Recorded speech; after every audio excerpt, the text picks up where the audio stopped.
Lorsque Toto Wolff a parlé de l'adaptation de Lewis Hamilton à Ferrari, cela semblait désinvolte. Il a dit, et je cite, « Il faudra du temps à Lewis pour s'adapter ». En apparence, c'était respectueux, discret, une phrase qui aurait pu échapper aux fans et aux gros titres. Mais quiconque connaît le message de Wolff et la politique de Ferrari savait qu'il s'agissait d'autre chose, une détonation contrôlée. Car à Maranello, le temps n'est pas considéré comme une ressource, c'est un tableau d'affichage. Et Lewis Hamilton, il est déjà mesuré.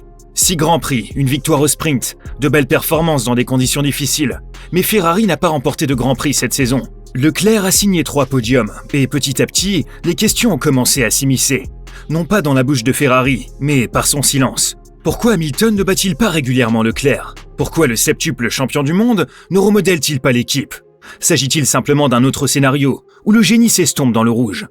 Le message de Wolff ne se contentait pas de défendre Hamilton.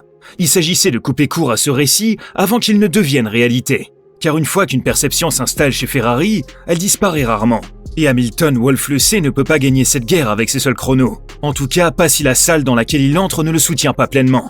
Un pilote, c'est plus que des chronos. Un champion a besoin de soutien, pas seulement de résultats. Traduction, arrêtez de juger Hamilton comme un intrus. Commencez à le traiter comme l'atout que vous lui avez attribué. Puis vint le coup de grâce. Ce n'est pas juste de comparer Lewis et Antonelli. Et voilà la réplique qui a changé l'histoire. Chez Mercedes, Kimi Antonelli, le jeune pilote le plus en vue depuis Verstappen, a la possibilité de progresser. Les erreurs sont prévisibles, le développement est la priorité. Chez Ferrari, Hamilton, l'un des plus grands de l'histoire, est déjà sous surveillance. Ce contraste n'est pas un hasard. Wolff forçait le paddock et la direction de Ferrari à affronter le double standard. Il n'a jamais été question uniquement d'adaptation. Il s'agissait d'alignement, car ce que Wolff sait et ce que la direction de Ferrari doit désormais décider, c'est ceci. En F1, il ne suffit pas de recruter un champion, il faut lui laisser l'espace nécessaire pour diriger. Pour comprendre la tension chez Ferrari, il faut cesser de raisonner en termes de conflit entre pilotes. Ce n'est pas Leclerc contre Hamilton, c'est la stabilité contre le changement, l'héritage contre la reconstruction. Les deux hommes sont rapides, respectés et engagés pour Ferrari, mais un seul est né dans le moule de Maranello. Charles Leclerc est la constante, la voix intérieure. Il a enduré les pénalités moteurs, les stratégies hasardeuses, les espoirs déçus. Il a tenu bon, porté l'équipe, délivré des résultats même quand la voiture flanchait. Il n'est pas seulement digne de confiance, il est devenu l'environnement lui-même. Chez Ferrari, il n'est pas remis en question, il est l'évidence. C'est ce qui rend la présence d'Hamilton si perturbatrice. Il n'est pas venu pour apprendre, il est venu pour diriger, pas pour 2025, pour 2026. Mais Ferrari n'a pas encore décidé si elle est prête à lui confier ce rôle. Le résultat, 2 pilotes dans une même équipe, mais des réalités différentes. Les retours de Leclerc sont immédiatement traduits en réglage, en stratégie, en choix technique. La SF24 reflète son ADN de conduite. Hamilton, lui, découvre encore les subtilités de la voiture. Train avant instable, hybridation spécifique au moteur Ferrari, comportement imprévisible en virage. Ses demandes sont écoutées, mais dans un cadre qui n'a pas été pensé pour lui. Ce n'est pas du favoritisme, c'est de l'inertie.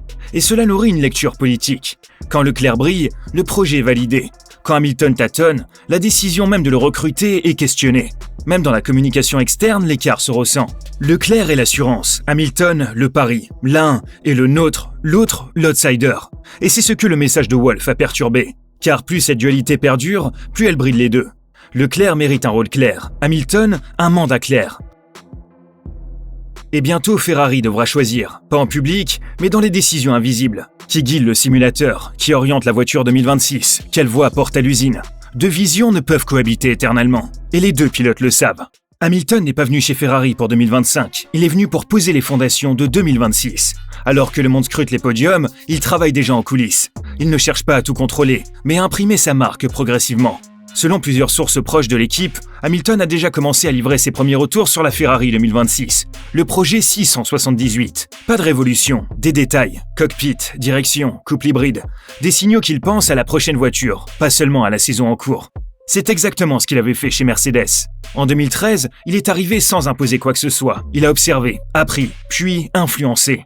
L'équilibre de freinage, la gestion des pneus, la communication en course. Peu à peu, la voiture a porté son empreinte. Mais Maranello n'est pas Brackley. Chez Mercedes, tout était optimisé pour évoluer vite. Chez Ferrari, la culture est plus cloisonnée, plus prudente, plus politique. Hamilton n'attend pas un changement immédiat. Il veut juste qu'on commence à écouter. Et selon certaines rumeurs, c'est déjà ce qui se passe. Le châssis 2026 reste encore ouvert. L'équipe moteur est sous pression pour combler l'écart avec Mercedes. Et l'aéro cherche un compromis entre données et sensations pilote. C'est là qu'Hamilton peut peser. Un retour sur la répartition des masses, la récupération d'énergie, la gestion des pneus.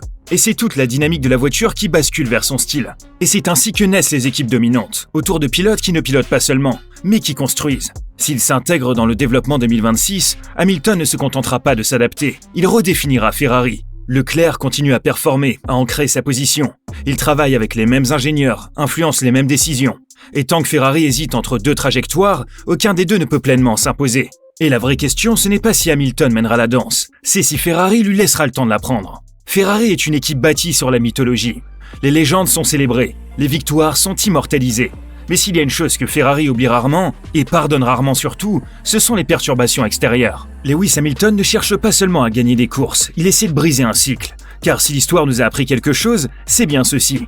Ferrari n'absorbe pas facilement les leaders alpha venus de l'extérieur. Demandez à Fernando Alonso. Arrivé en 2010 avec un double titre, il a failli lui voler un titre dès sa première année et amener une voiture sous-performante à 2 doigts de la gloire. Mais en interne, l'équipe est restée divisée, tiraillée entre la protection de sa structure et la valorisation de sa star. Le capital politique d'Alonso a été progressivement épuisé par la méfiance, les erreurs stratégiques et une direction réticente à changer son ADN. Demandez à Sébastien Vettel. Il a rejoint l'écurie en 2015 avec 4 titres mondiaux à son actif, débordant d'énergie et de nostalgie de l'âge d'or de Schumacher. En 2017 et 2018, il avait la voiture pour se battre pour le championnat. Mais des fissures sont apparues. Le développement a stagné, l'écurie a vacillé. En 2020, Vettel était isolé politiquement, mis à l'écart avant même la fin de la saison. Même Michael Schumacher, la plus grande réussite de Ferrari, n'y était pas immunisé. Au milieu des années 90, il a également dû faire face à une résistance interne. Mais Schumacher a apporté ce qu'aucun autre outsider n'avait apporté, son propre système. Ross Brown, Rory Byrne, Jean Todt. Il a remodelé Ferrari de l'intérieur, et ce n'est qu'alors que les victoires ont commencé. Telle est l'ampleur du changement nécessaire, et telle est la résistance à laquelle Hamilton est aujourd'hui confronté.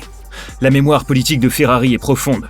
Elle privilégie le contrôle au risque, la structure à la réinvention. C'est pourquoi chaque champion de renom qui franchit les portes de l'écurie se heurte finalement au même problème. On ne s'attend pas seulement à ce qu'il gagne, on attend d'eux qu'ils le fassent sans perturber la hiérarchie. Le défi d'Hamilton est différent. Il ne réclame pas son propre staff technique, il ne s'oppose pas publiquement à la direction. Il tente une tâche bien plus difficile. Influencer un système rigide sans en activer les mécanismes de défense. C'est pourquoi la déclaration publique de Wolff a eu un tel impact. L'adaptation prend du temps, mais à Maranello, le temps presse avec les intentions politiques. Ce n'était pas une déclaration médiatique. C'était un avertissement de la part de quelqu'un qui comprend les machines Ferrari et le prix à payer pour laisser la perception prendre le pas sur la réalité. Car le danger n'est pas qu'Hamilton échoue en piste, mais qu'il soit catalogué comme un inadapté, avant même d'avoir eu une réelle chance de prendre les rênes. Une fois que ce discours s'est installé, il se propage. Le paddock commence à douter, les médias s'en font l'écho. Le soutien interne se retire discrètement. Et c'est le cycle qui a mis fin aux ambitions d'Alonso et Vettel chez Ferrari. L'avenir de Ferrari dépend de sa capacité à briser ce cercle vicieux. Et Hamilton, il n'est pas là pour s'intégrer. Il est là pour construire quelque chose de durable. Mais pour y parvenir, l'équipe doit faire un choix. Vont-elles protéger le système ou vont-elles soutenir le seul pilote qui a déjà connu une révolution et gagné? Ferrari approche d'un tournant décisif, pas en public, pas à travers les gros titres, mais à travers ce qui se passera ensuite dans ce garage. Soutiennent-ils Lewis Hamilton, non seulement en tant que pilote, mais aussi en tant que leader, ou renouent-ils avec leurs vieilles habitudes? Préserver la tradition, éviter les perturbations, et espérer que le seul talent les portera jusqu'en 2026. Hamilton ne demande pas le contrôle, il demande de l'espace, pour diriger, pour façonner, pour construire. Et si Ferrari lui donne cela, ils n'obtiendront pas seulement un champion, ils obtiendront un modèle. Mais s'ils hésitent, s'ils laissent la politique prendre le dessus, ils risquent de perdre la seule figure qui pourrait briser ce cycle. Alors le silence compte désormais. Chaque appel radio, chaque amélioration, chaque décision, le monde entier les regarde. Si vous soutenez Hamilton, commentez en dessous « Je soutiens Lewis » et abonnez-vous car le prochain changement pourrait définir non seulement la saison de Ferrari, mais aussi son avenir. Il ne s'agit plus d'adaptation, il s'agit de savoir qui Ferrari est prêt à devenir.